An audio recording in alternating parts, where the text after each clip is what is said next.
Hey y'all, it's Bethany here. Welcome back to my channel, Bethany Brings Books. So today we're going to be talking about all the classics that I read in 2024.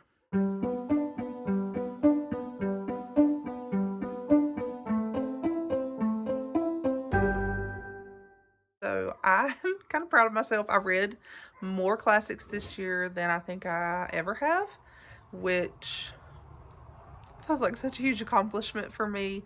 I have fallen in love with classics and I'm just trying to embrace the world of classics even more, and my goal is to read even more in 2025 if the Lord allows me to live throughout the year.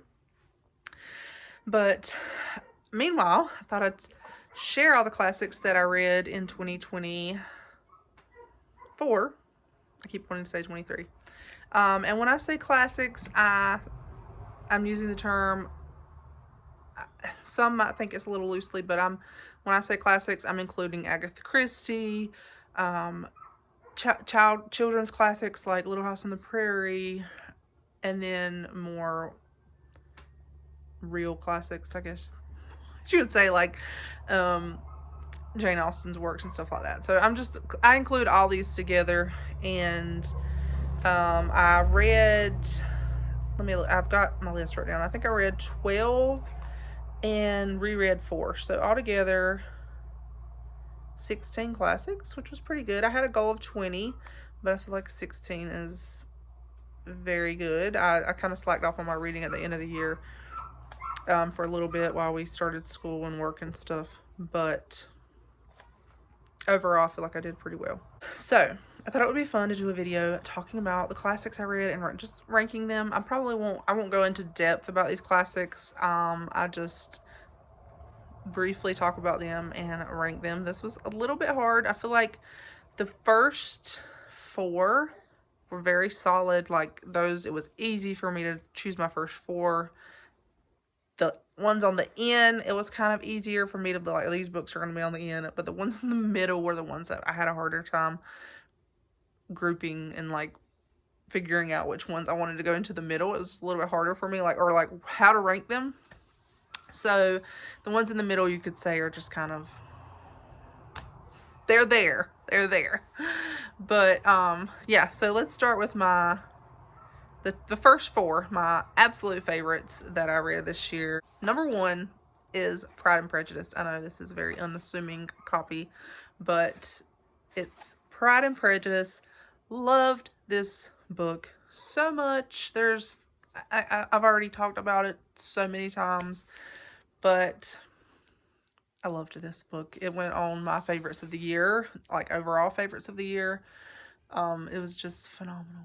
Jane Austen's masterpiece, really. And I read 3 Austens this year, so very proud of myself for that. But and like rounded out my reading of all of her main works. But this one by far was just amazing. Loved it so much.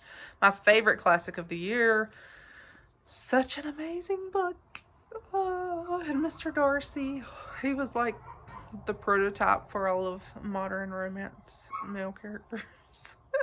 But I love that he wasn't just this, he was not a bland character. He was very well developed, and he had a lot of character growth, which I loved. Like we see that with him and Elizabeth. It was beautiful, and love this story so much. Coming in at number 2, Little Women by Louisa May Alcott. This was probably the first classic that I read. I finished it, I think this was the first one. At least it was probably, I had started it in December, and I finished it like January. So, it took me a little while to read it because it is a chunker, but it was amazing. I loved it. Loved Marmee.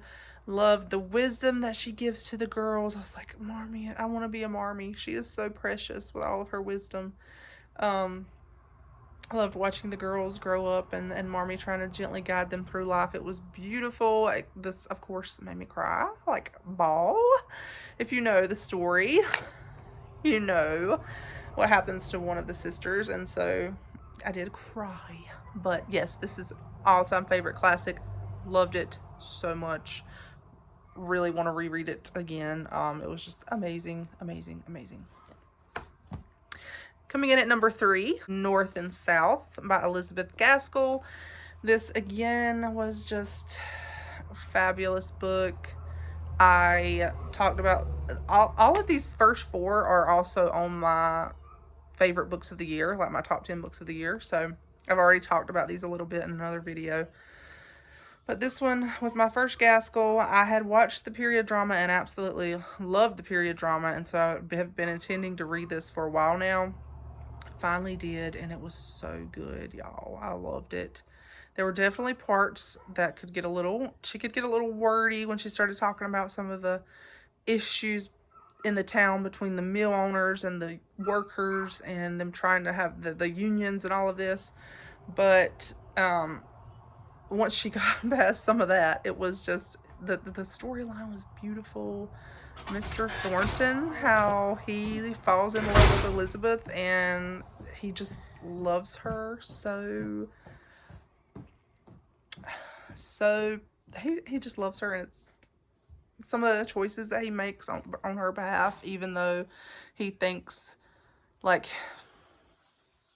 there are certain situations where it looks like she may have done something she wasn't supposed to, and he still stands up for her, even though she's like kind of rejected him. And it's just, his love for her is beautiful. And I read this quote on my other video, and I'm going to read it again. I love this quote. I was like, this confession of love is so beautiful. And again, if you have not read this, you might want to skip ahead a bit, but I want to read this because if you have read it, you know that Mr. Thornton like confesses his love for Margaret, and she rebuffs him, and the confession is like so beautiful to me. I highlighted it, and then it was just, I loved it. I thought it was beautiful, and I was like, Mr. Thornton, you're tearing my heart out. It was just so pretty. It was beautiful. I loved it. And also, let me say, when I read this book, I read like the accents. I read his accent and the mother's accent and her accent and Margaret's accent. And so if I say Elizabeth, I'm sorry. I get Margaret and Elizabeth mixed up. But Mr. Thornton says he's like confessed his word to her, and she's like, or he's confessed his love to her, kind of, rejected him, and he says he takes up his hat. He took up his hat, and he says, "One word more. You look as if you thought it tainted you to be loved by me. You cannot avoid it. Nay, I, if I would, cannot cleanse you from it. But I would not if I could. I have never loved any woman before. My life has been too busy, my thoughts too much absorbed with other things. Now I love, and will love, but do not be afraid of too much expression on my part." It was so beautiful. It makes me want to cry. Yeah, this book, I loved it. Can't wait to read more Gaskell this year. I've already ordered, for Christmas, I gifted myself a few classics, and one of them was Ruth, and I'm so looking forward to reading that one by her. Just excited to read more by Gaskell. Y'all, talking about these classics is getting me excited to read more this year. Coming in at number 4, Mansfield Park by Jane Austen. Yes, this book made it to my top 5 books in my top 5 classics. I really like this a lot. Like I said, I read 3 Austens. I read Sense and Sensibility, Pride and Prejudice, and Mansfield Park. And Sense and Sensibility falls quite a bit further down on this list, I'm sorry to say. Yeah, quite a bit further. But this one, I liked it. I related so much to Fanny, and I think that's why I liked it. I've been in that place where you feel overlooked and you're shy and you're kind of in the background, and I just loved how Edmund did not overlook Fanny. Even though he was stupid about stuff at times and was all caught up in his other world at times, he still always was looking out for Fanny and making sure she was taken care of, and that was just so beautiful, and I loved that. I loved it. I did mention on my wrap up of the year, like my favorite books of the year, when I talked about this, that my complaint is that Edmund did not there was not a confession of, on-page confession of love between Edmund and Fanny. That was my one complaint. Like, I really wish we would have seen that. I know, I'm like, Jane Austen, we know you can pull this off. You've done it phenomenally with Pride and Prejudice. Why couldn't you have done it with Mansfield Park? But anyway, she didn't, and I wish she would have. But overall, it's still a really good book. Coming in at number 5. Like I say, the rest of these, it was kind of hard for me to rate, honestly. I probably ranked these based on really the way they stuck with me, stuck in my memory. Coming in at number 5 was Frankenstein. This book,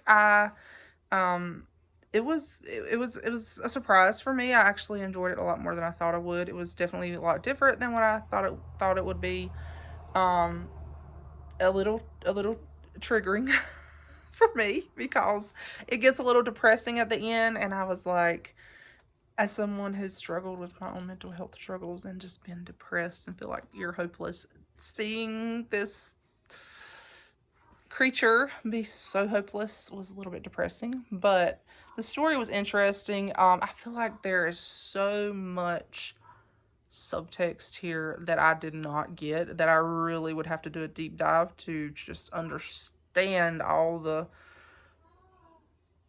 things she's bringing to the story. And maybe that's just me, but it just felt like that there were things, that so many threads underlying the story that I could have picked at and pulled out, and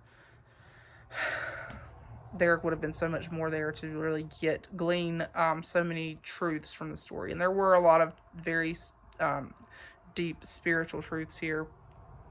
Very good. Very good. I wouldn't say it's an all-time favorite. I think more so just because it was kind of depressing. But very well done. I think she did a fabulous job with it, and it was worth the read. Number 6 is Agnes Grey by Anne Bronte. Darker classic, just as the Bronte sisters are. You know, they're kind of more depressing, more gothic, moody. But I enjoyed this. I think my biggest thing with this, the reason it's not higher, is that it didn't stick with me, the story itself. And maybe if I reread it, it would. But I don't know, there's something about the story that did not stick with me, and so it's not been really memorable for me. I enjoyed it, and I think I gave it like 4 or 5 stars. I thought it was really well done, and I liked her writing, and but I just think it just did not really stick with me, and that was why I didn't rank it higher. Honestly, at times I forgot I read it. And that's bad, but it's definitely, I think, a good one to start out. If you're going to start out with classics, it's not super thick, so it is an easier read. But yeah, it is like her job at first. These kids, I was like, man, these kids are terrible. These kids scared me. The kids she was taking care of, I was like, man, these kids are scary. Lord, because, you know, Agnes is a governess, and she has to take care of some pretty crazy kids, just so you know. Anyway, number 7 is an Agatha Christie, and that is Cat Among Pigeons. And I have to say that I actually really enjoyed this. I thought the mystery itself was actually very good. The main complaint I have with this is that Hercule Poirot does not come into the story until like way back here at the end. So like most of the story is just a mystery without Hercule Poirot, and I liked the mystery. I thought the mystery was good, but that part was I was like, okay, why is it a Poirot mystery? Because he's not really in it until the end. But yeah, overall I thought this was a good Agatha Christie. I can't remember what I gave it, maybe 4 stars. It takes place at like a girls' school, and different people start getting murdered at this girls' school, and you're trying to figure out what's going on behind it. And I just enjoyed it. I enjoyed the setting. I also watched the adaptation, and I thought the adaptation was really well done as well. I enjoyed that. So this is one that I would recommend. Yeah, I would recommend. I feel like I've started so many, like, I have started quite a few Christies, and just this year I've started several and like read a few chapters and then put it aside and went on to something else. And so I feel like I need to read more and actually stick with them. And then coming in at number 8, this one is, well, it's My Cousin Rachel by Daphne du Maurier. I buddy read this with Kelly from Kelly Reads a Lot and Chrissy from Chrissy's Purple Library. And I will say, I think I had just read, when I read this, I had just read either I think it was Mansfield Park. I had just read a Jane Austen. So going into this, I think that definitely altered my reading experience, because I was still in that mood of like wanting a happily ever after and a sweet romance, and Daphne du Maurier is not always about happily ever afters.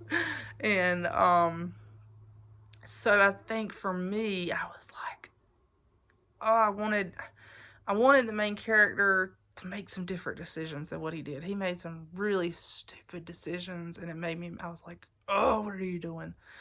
But as I've said on it, in the long term, it is very much a captivating read. Like, there's just a psychological aspect to it that you're like, what is going on here? And then the way she ends it, you really are,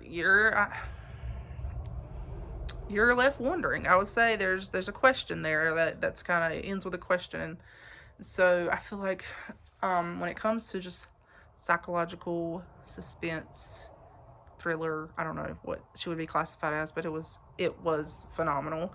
And like, she does that so well. You would think she had like a degree in psychology or something, because she did it so well. But yeah, it was good.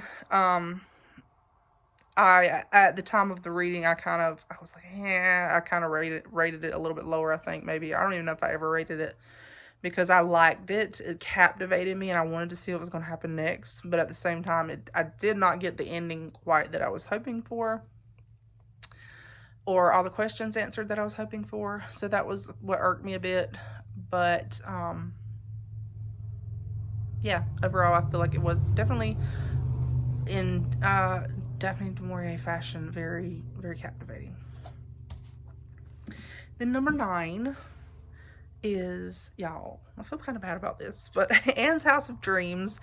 And this was good, but it just wasn't very memorable for me. And I feel like I don't know if I like some of these as much as I like the first few.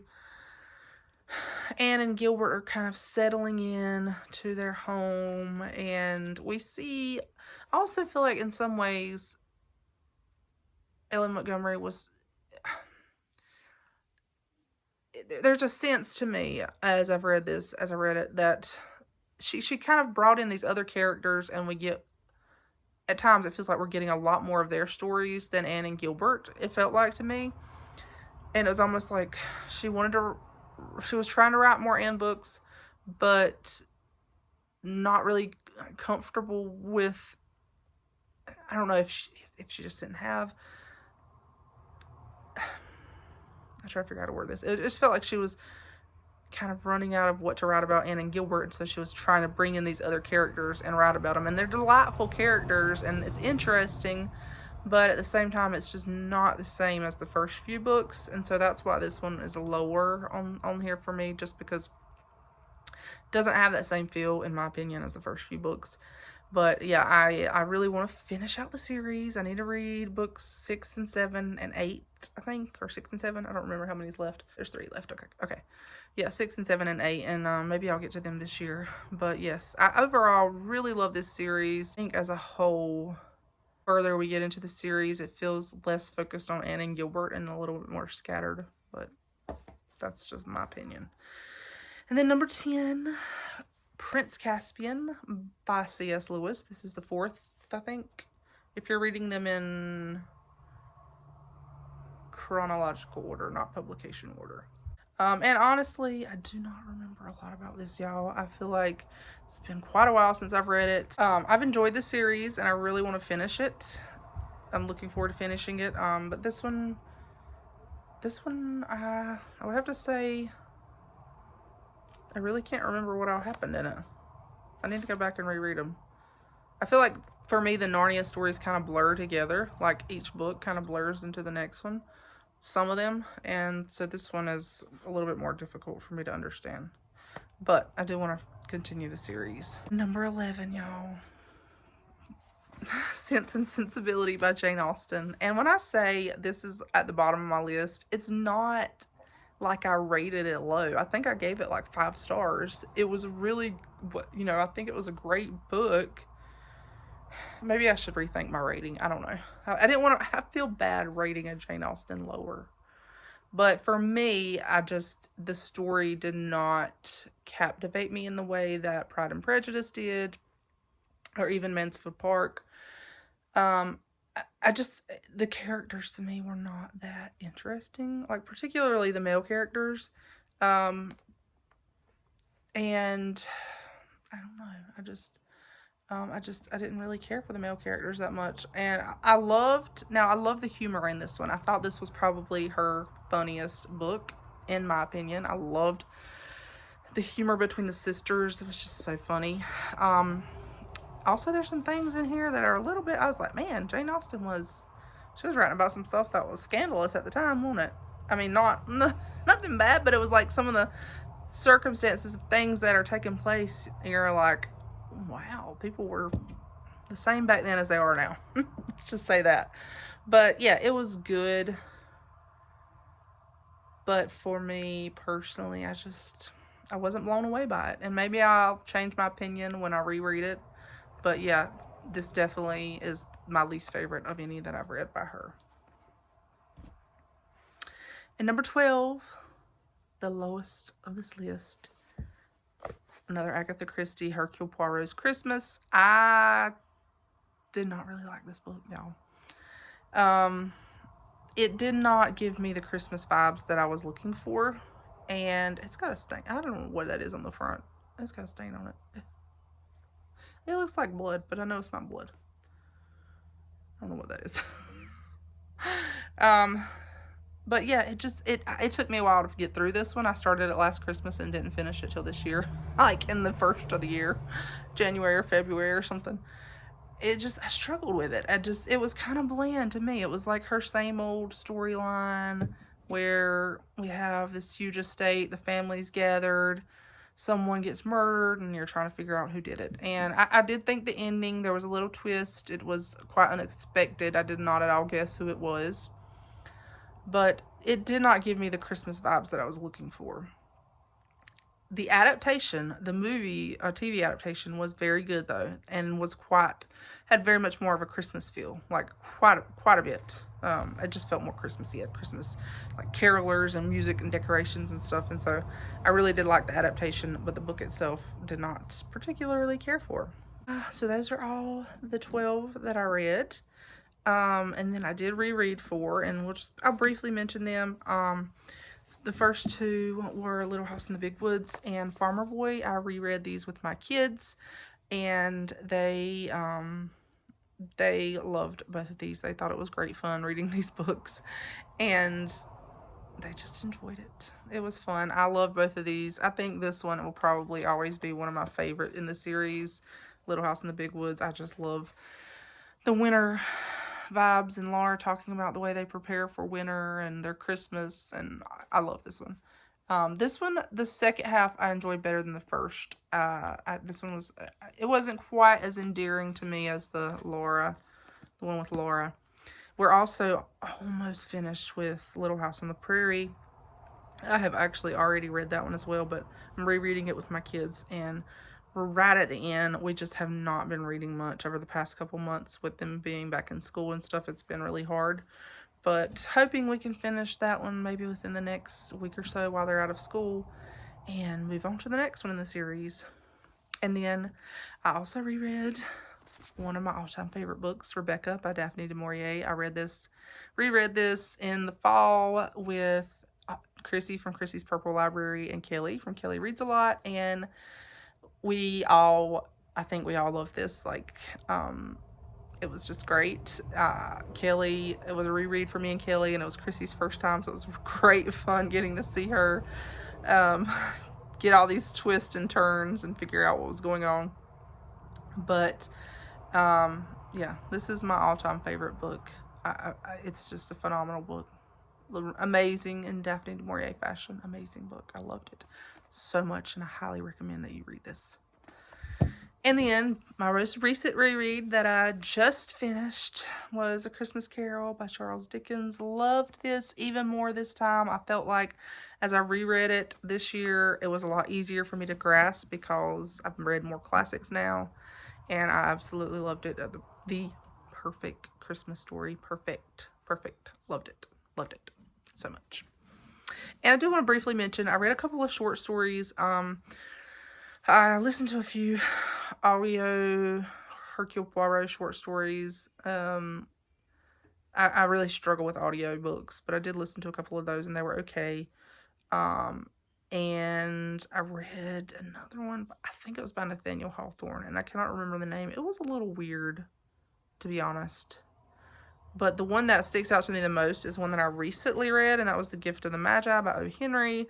Now, growing up, I listened to an Adventures in Odyssey episode where they do their own little version of this, and so I have listened to that episode probably 100 times, I bet. I've listened to it over and over and over.